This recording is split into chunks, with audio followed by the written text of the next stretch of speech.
MIM పార్టీతో పొత్తు లేదని చెప్తారు. బీజేపీ వాళ్ళు మాకు ఎంఐఎంకే పోటీ అంటారు. దీన్ని ఎలా చెప్తారు మీరు? ఈ శాతగానంలో మస్తు మాట్లాడతారు.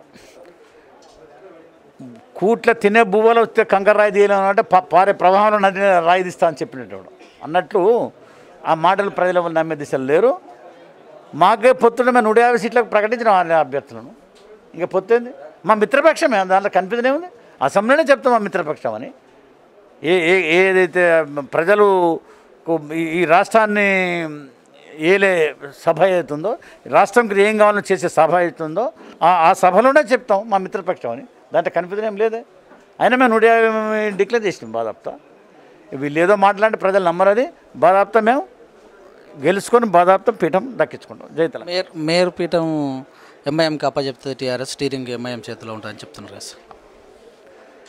ఇక రాబోయేదాన్ని ఊహించుకొని కలలు గంట ఉన్నాను రాత్రి పూట ఈంచి అమెరికా పోయినా పండుకొని లేచినా లేచినారు అమెరికాలో దిగినా అన్నట్టు ఉంటుంది ఆ ముచ్చట తప్ప దాని గురించి ఇప్పుడు మాట్లాడడం అవసరం లేదు. జై తెలంగాణ.